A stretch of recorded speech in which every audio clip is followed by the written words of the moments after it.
Chapter 131 Farewell Naoto. Later in the night, after having his dinner, Hiro decided to visit Naoto regarding the earlier incident which he witnessed. Including Naoto, most of his senior player's room was on the third floor. Climbing up the stairs, Hiro made his way towards Naoto's room, cautiously. Since he was going to talk about something sensitive, he was fearful to reveal the information, and he was also somewhat scared to be found out by those players who sneaked into the manager's office earlier. Step, step. Walking up the stairs, he could see the end of the staircase. But he didn't rush. In fact, the more closer he got towards the end of the staircase, the more slower he got. Climbing the final step, he sneakily hid behind the walls.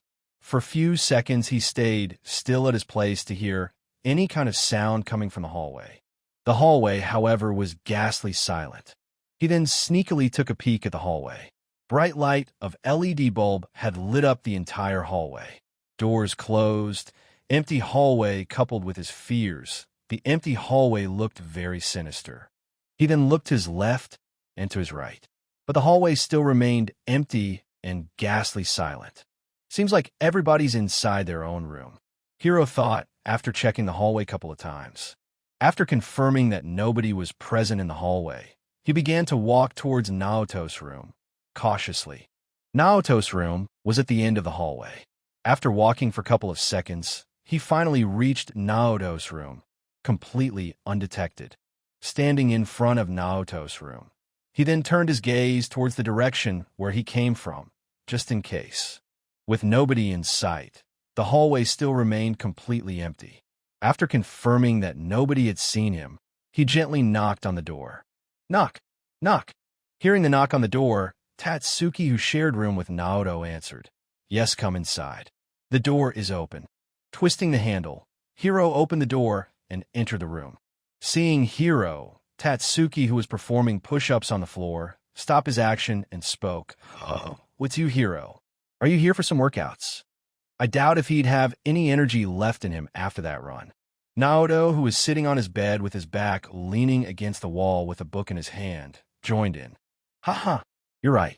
After running that many laps on the field, I too doubt if he'd have any energy left in him. Tatsuki chuckled and nodded his head. While the two of them were joking, Hiro quickly entered the room and closed the door. As if he was getting chased by someone, he looked quite nervous. Upon witnessing his unusual behavior, Tatsuki quickly dropped his smile and asked with a concerned look on his face, Are you all right? Is something bothering you? Hiro, however, remained completely silent for a few seconds. You could tell us if something's bothering you. We're like your own brothers, Tatsuki assured while trying to comfort Hiro. Naoto, too, dropped the book he was holding and turned his attention towards Hiro. Naoto, being smarter than Tatsuki, he could somewhat guess that something was bothering Hiro. You can speak comfortably.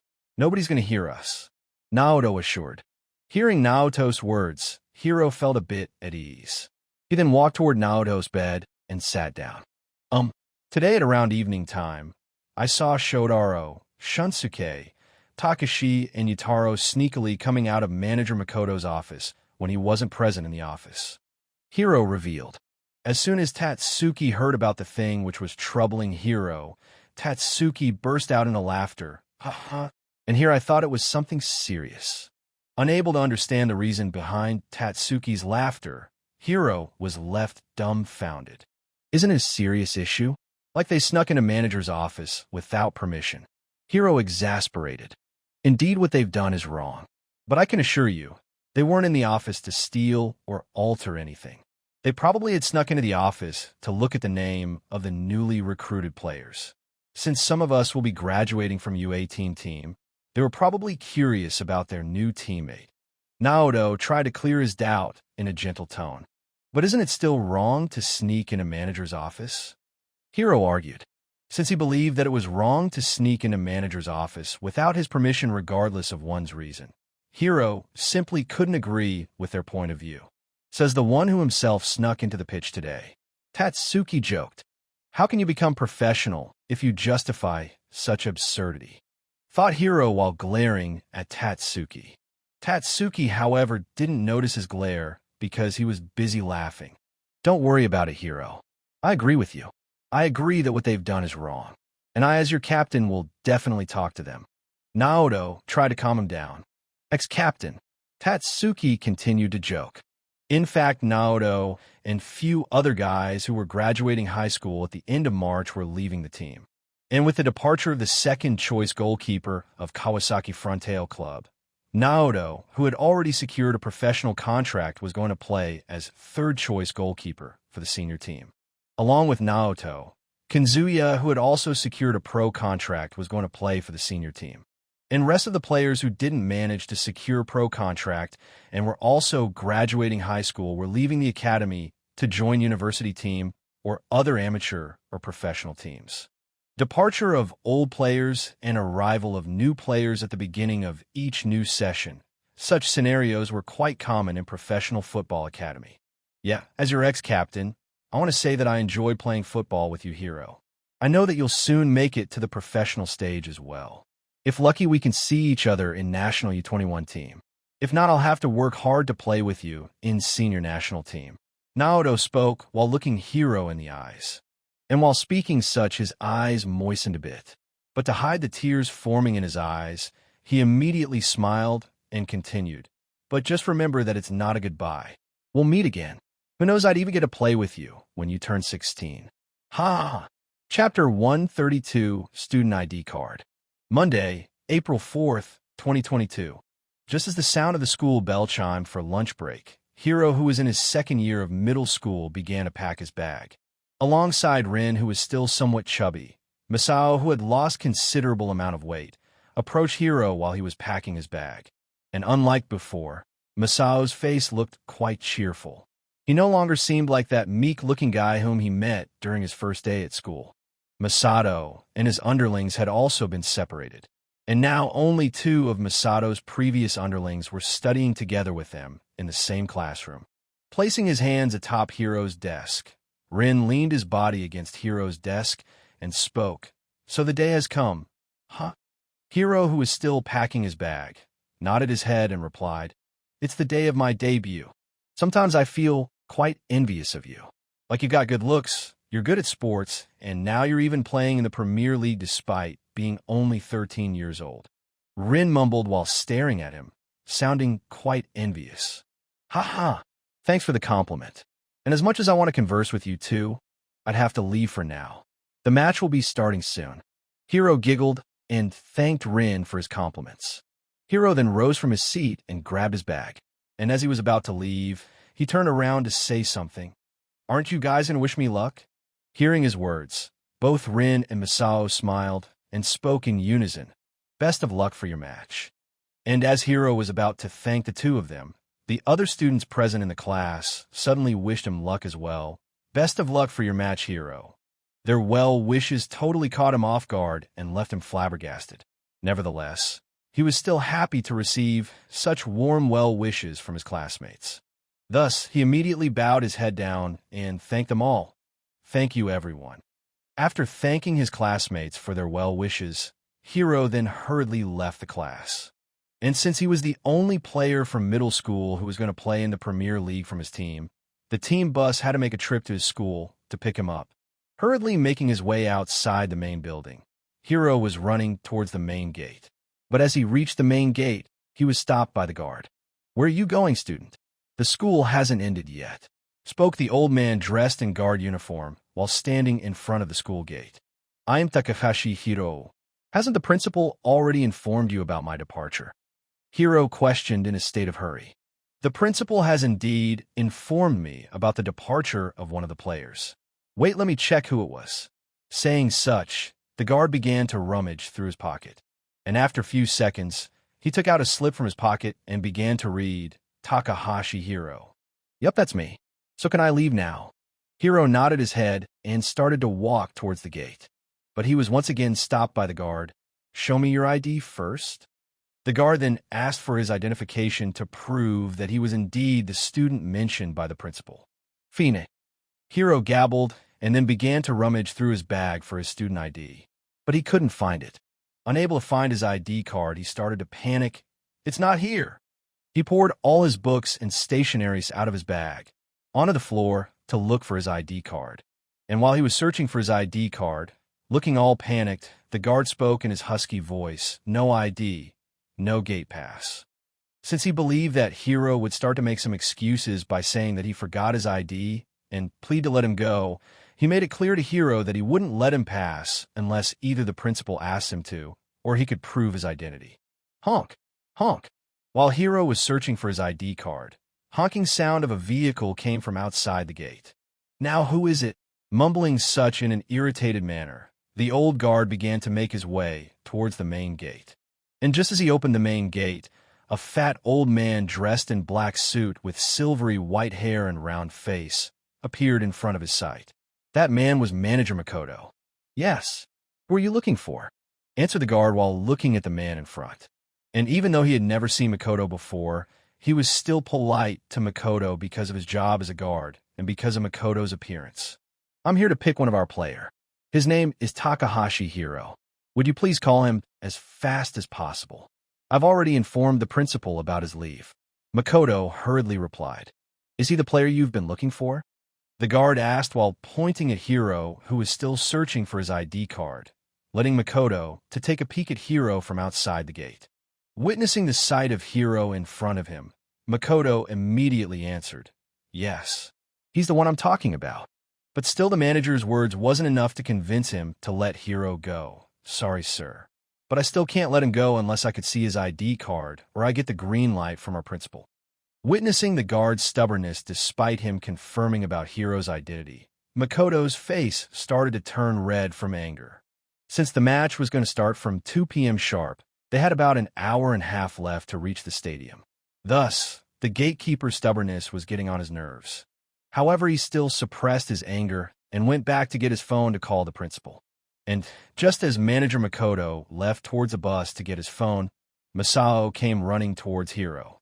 Hiro, who was still searching for his ID card, was too focused on finding his ID that he didn't even notice Masao nor Manager Makoto. Finally, upon reaching Hiro, Masao paused and began to gasp for breath. While gasping for breath, Masao took out Hiro's ID card from his pocket and handed it to Hiro. "You dropped your ID." Looking at the hand stretched in front of him, Hiro slowly raised his head and found Masao panting heavily.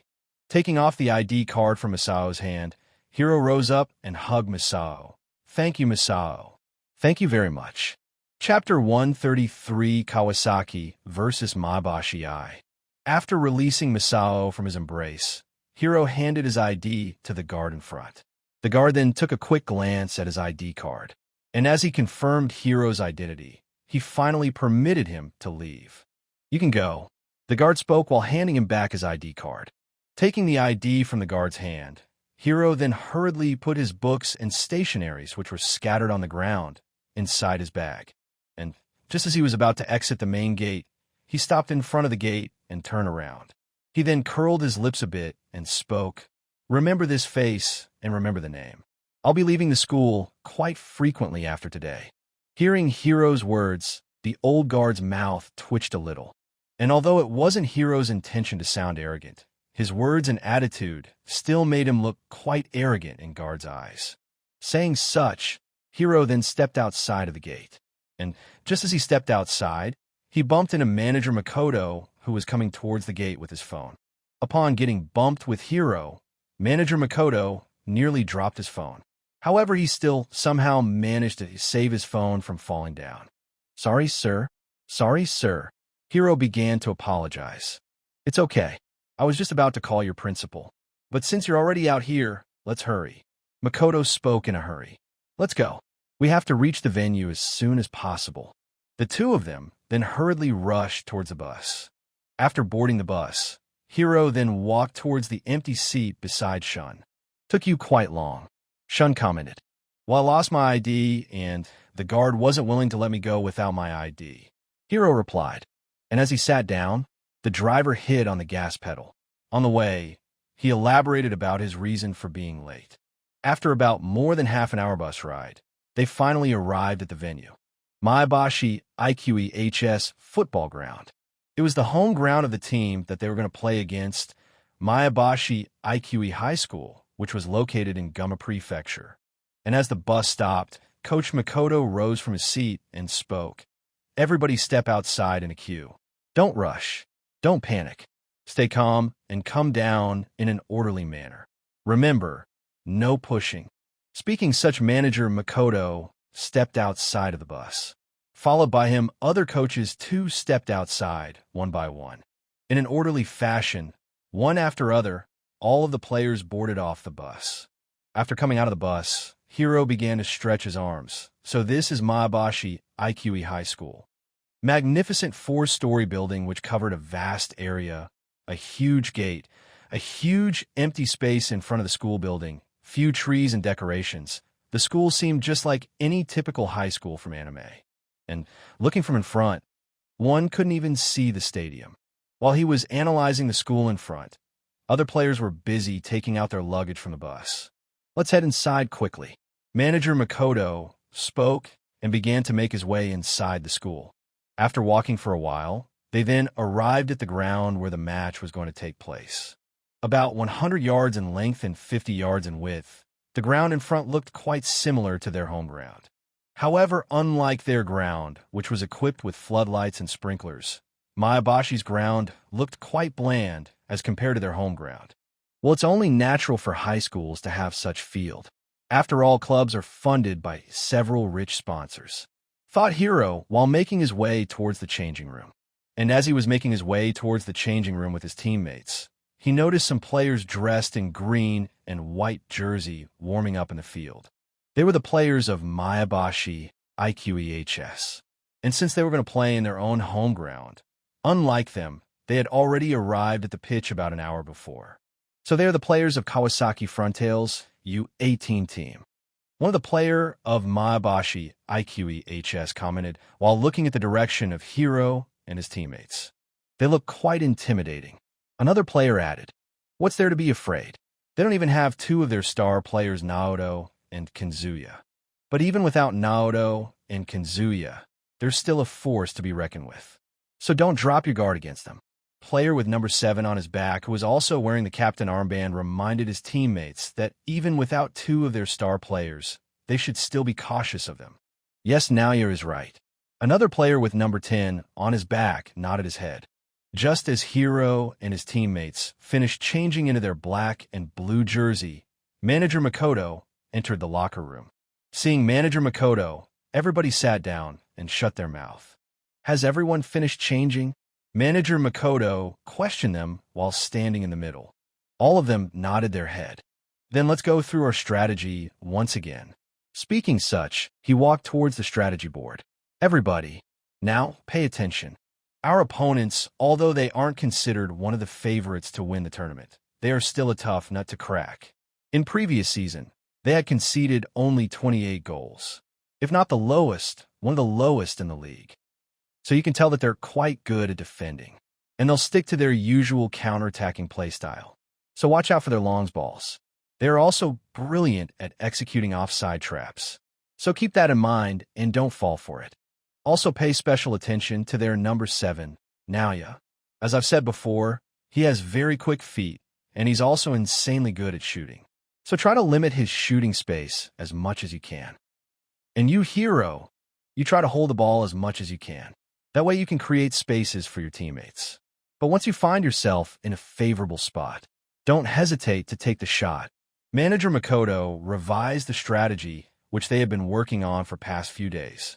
Chapter 134, Kawasaki versus Maebashi 2. Maebashi IQEHS Takashi Ground, artificial turf. A little over its zenith, the sun was still shining brilliantly in the vast blue sky above. Under the scorching midday heat, players of Maebashi IQEHS were taking turns, shooting the ball towards their post. And while they were performing some shooting drills, dressed in black and blue jersey with the crest of Kawasaki Frontale Club, Hiro and his teammates were making their way towards the pitch as well after finishing their strategic meeting with their manager for their pre-match warm-ups. "Oh, here they come," one of the player of Maebashi HS commented. "Pay attention, Koda. We only have 15 minutes left before the game starts." Naoya, the team captain, rebuked. "Sorry, Captain." Koda apologized and turned his attention away from Hiro's team. After that, all of them completely ignored Kawasaki Frontale's U18 team, completely focused on their own drills. Nobody from Mayabashi's team again turned their attention towards the other side of the field where Hiro and his teammates were starting their warm-ups. I know we've seen their videos before, but do you think you can crack their defense? Shun questioned Hiro while stretching his arms. Hiro, however, replied vaguely while stretching his legs. We'll only know once the match starts. Hearing Hiro's ambiguous reply, Shun frowned his brows. It wasn't the answer he was hoping for.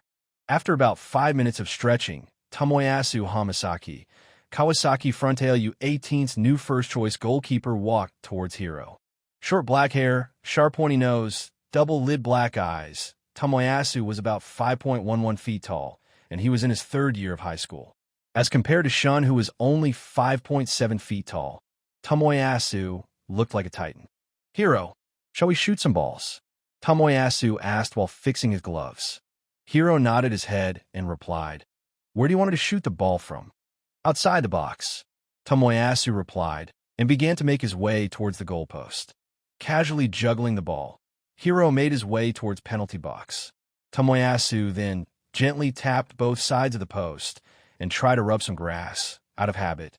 But since the grass of the field that they were playing that day was artificial, he couldn't grab much of the grass. Looks like Hiro and Tomoyasu are going for some shooting drills. Takeshi Ogawa, one of the midfielder of Kawasaki Frontale's U18 team, spoke. Can we join in too, Senior Tomoyasu? Rinji Igarashi, one of the new recruit of their team, asked. Lifting his hands, Tomoyasu gave a thumbs up and replied, Feel free to join in. But make sure that you don't humiliate yourself by going against this wizard. Ready, Senior? Hiro asked as he positioned himself to shoot the ball. Tomoyasu nodded his head with a determined look on his face.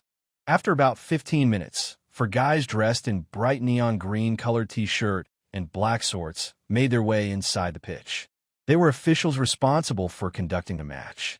With their arrival, the coaches of both the team rushed towards them to exchange greetings. Okay, guys, let's get ready. Coach Kensuke spoke. All of them then walked outside of the pitch.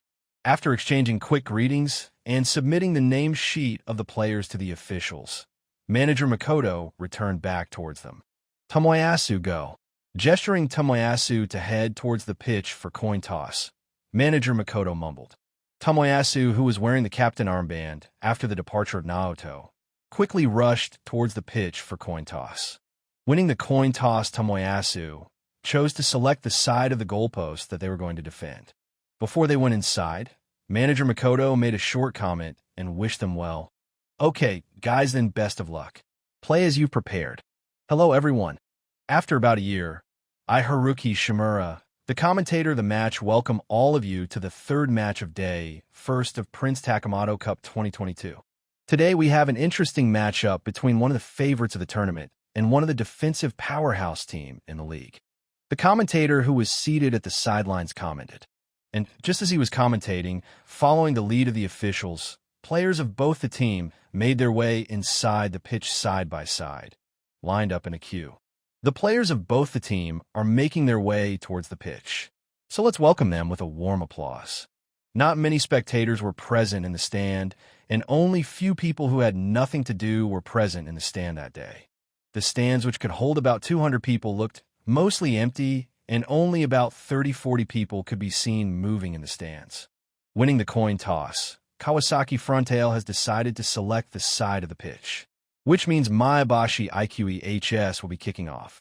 The players of both the teams then began to position themselves in their respective positions. Just behind Tatsuki and just above Takeshi Ogawa, Hiro positioned himself in his position of attacking midfielder. With the loss of two of their star players and several other senior players, Kawasaki's team has promoted many players from U15 team to fill the void left by their star players. And in this match, Kawasaki Frontale has made a new record by playing a 13-year-old player, the youngest in the history of the tournament.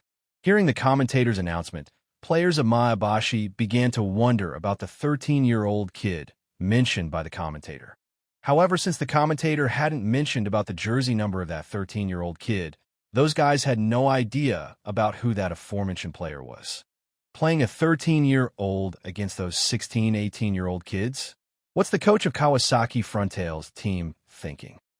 Sounding somewhat annoyed, a grumpy old man standing in the stand mumbled, "Interesting. I wonder how talented that kid would be for a professional team to make such decision." Another anonymous individual in the stand mumbled with a smile on his face. Hearing the announcement of the commentator, the spectators in the crowd displayed different mixed reactions.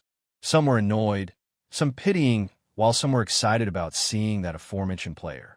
Beep!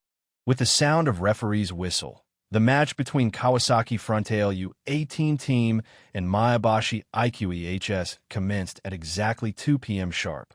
Kicking the ball back to his team's midfielder, Naoya began to fall back. Tatsuki and other forwards of Hiro's team calmly chased after the ball. Without rushing, they began to chase while maintaining their positions. Chapter 135, Kawasaki versus Maebashi 3. For first few minutes, players of Maebashi IQEHS tried their best to attract the players of Kawasaki Frontale by playing the ball in their middle third and defensive third. However, Kawasaki Frontale's players weren't as stupid enough to fall for their obvious trap. They had been studying Maebashi's gameplay for about a week. Maebashi IQEHS often tried to lure their opponents into their defensive third for the first 15 minutes of the game. And after luring their opponents towards their defensive third, they would often play long ball in the flanks towards their wingers, who would later make use of their pace and dribble the ball towards the opponent team's defensive third. Their wingers would then cross the ball towards their center forward, who would then finish the job. TCH, they're not coming for the ball. One of the center back of Maebashi IQEHS clicked his tongue after seeing Kawasaki Frontale players' unwillingness to charge ahead for the ball. What happened to Tatsuki? He's not charging recklessly like before. While holding onto the ball, Maebashi's defender with number 4 on his back thought. Just like how they've studied about their opponent's gameplay, their opponents too have studied about their gameplay. But since manager Makoto had adjusted their gameplay, while taking Hiro's gameplay into consideration, they were playing totally different than what they used to play normally. The defender then released the ball towards one of their defensive midfielder with number 6 on his back. Noticing the pass, Tatsuki, who was at the middle third of the pitch, quickly charged towards the player to whom the pass was designated. Maebashi IQEHS were playing in 4-2-1-3 formation with 2 defensive midfielder, a sole center midfielder, and 3 forwards. Emphasizing more on defense, their right and left midfield was somewhat full of gaps because of absence of right midfielder and left midfielder. Upon noticing Tatsuki charging towards him like a bull, their defensive midfielder with number 6 on his back started to panic. And thus, in state of panic, he left his position and rushed towards the ball, fearing Tatsuki would reach the ball before him. The defensive midfielder then returned the ball back to the defender with number 4 on his back without trapping the ball. Great decision by Yato Tachiki of Maebashi IQEHS. If he was even a second late to react, Tatsuki Siko of Kawasaki Frontale would have stolen that ball before it even reached his feet. Without wasting any time, Maebashi's defender with number 4 on his back passed the ball to another defensive midfielder with number 8 on his back, who seemed completely open. Great 1-2 passes from players of Maebashi IQEHS. The commentator commented, "Their passes are quite accurate and fast." And just as the defender with number 4 on his back released the ball towards their defensive midfielder with number 8 on his back, Hiro, who was preying on the ball while positioning himself at the center circle, avoiding the gazes of opposing players, rushed towards the defensive midfielder. Good pass by Kumagai. But who's that player dashing towards Saito like a wild horse? And just as Saito was about to turn around and look for his teammates to pass the ball, Hiro quickly snatched the ball away from his feet, leaving him completely baffled. Yota Saito has given the ball away. I guess he wasn't expecting Takahashi Hiro to close up the gap between them so fast. Despite losing the ball, Saito quickly recovered his composure and began to chase after Hiro. Hiro, however, didn't stop and began to dribble the ball forward. He then released the ball towards Kenta, who was making his run in the left flank. Tatsuki, too, wasn't sitting idle. Even before Hiro released the ball towards Kenta, he had been running towards the opposing goalpost to position himself in a suitable spot. "Fall back. Mark the number 7-inch," shouted Kumagai, the center defender with number 4 on his back, as he began to chase after Tatsuki. It's a chance for Kawasaki frontail. Now what will Kenta do? He's getting surrounded by Yamada and Yado. While Kenta was moving the ball forward, he was getting pressed by opposing right back and defensive midfielder with number 6 on his back. While everybody were focusing on Kenta and Tatsuki, Hiro was sneakily making his run towards the outer edge of the penalty box. Unable to see any gap to cross the ball inside the box, Kenta tried to shake off his mark. He tried his best to dribble past Yamada, but Yamada was as focused as a snake which was patiently waiting for making its move on its prey. Calm and composed, his gaze was fixated on the ball. Unable to dribble past Yamada, Kenta began to dribble the ball further deep into the opposing defensive third. Not because he wanted to, but because he was being pressured by Yamada. Yamada was pressuring him towards the outline so that he would lose control of the ball and the ball would go out of bounds. Closing in towards the outline, Kenta then released the ball above Yado's head towards the outer edge of the penalty box where Hiro was making his run. Since Yado was guarding Kenta's back, nobody expected him to loft the ball above Yado's head instead of crossing the ball inside the box towards Tatsuki. A magnificent pass from Kenta. I'm sure nobody in the pitch was expecting that kind of pass from Kenta. For a moment, it seemed that Kenta would lose the ball. But at the last moment, he has lofted the ball above Yado's head towards Hiro, who was completely unmarked. Hiro then, without exerting much force, kicked the ball lightly and chipped the ball above the head of the opposing defenders present inside the box. The ball then flew high and, after attaining maximum height, it began to fall towards the top right corner. Maebashi's keeper, who was at the left side of the post to block unexpected shot made by Kenta, rushed towards the right side to defend the ball. Realizing that he'd not make it to the ball, he desperately dived towards the direction of the ball. However, he still couldn't reach the ball, and the ball ended up inside the post. Go all goal. Kawasaki Frontale has opened the score sheet. And what a way to open the score sheet. That chip which passed all the defenders and even evaded the touch of Maebashi's goalkeeper. It was simply extraordinary. Magnificent. Magnificent. Magnificent. His eyes opened wide as if his pupils would pop out of it. The commentator couldn't believe his eyes.